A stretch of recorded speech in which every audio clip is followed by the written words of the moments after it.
আমাদের এখনো সেই কমিটমেন্টটা আগের মতোই আছে যে আমরা বাংলাদেশের মানুষের জন্য ইলিশ যেন প্রাপ্যতা নিশ্চিত করতে পারি। এখন মাত্র অনুমোদন হয়েছে, এটা এখনো কাগজে আছে, এটা এখনো যায়নি। যদি এর প্রভাবে দাম বাড়ে সেটা আমরা মনে করি যে এটা বাড়া উচিত হবে না। আপনি প্রথম যে দায়িত্ব নিলেন 1.5 মাসের উপরে, ওটা তো অন্য বিষয়, ওটা অন্য বিষয়।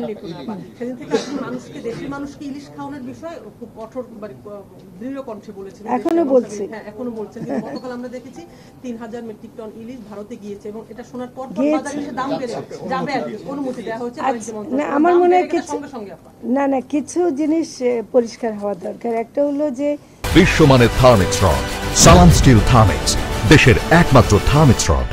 গতকাল যেটা করেছে সেটা বাণিজ্য মন্ত্রণালয় দিয়েছে, অনুমোদনটা দিয়েছে, যেটা ভারতের যারা মৎস্য ব্যবসায়ী এবং বাংলাদেশের মৎস্য ব্যবসায়ী তারা একটা অনুরোধের প্রেক্ষিতে এটা বাণিজ্য মন্ত্রণালয় দিয়েছে। এর সাথে মৎস্য ও প্রাণী সম্পদ মন্ত্রণালয়ের কোনো সম্পর্ক নেই।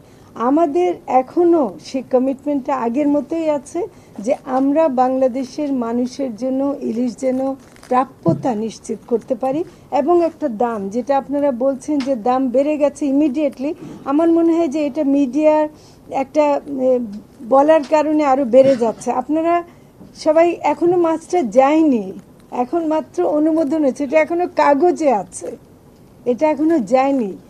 যদি এর প্রভাবে দাম বাড়ে সেটা আমরা মনে করি যে এটা বাড়া উচিত হবে না। এই জন্যে যে আমাদের যে মূল প্রাপ্যতা এবার বোধহয় 5 লাখ টন, 5,30,000 টন হয়েছে, এর মধ্যে 3,000 টন অনুমতি দেওয়া হয়েছে। কিন্তু গত বছরও এই 3,000 টনের বেশি অনুমতি দেওয়ার পরও কিন্তু তারা ততগুলো নিতে পারেনি। তো ফলে আসলে কত যাবে সেটা আমরা এখনো জানি না।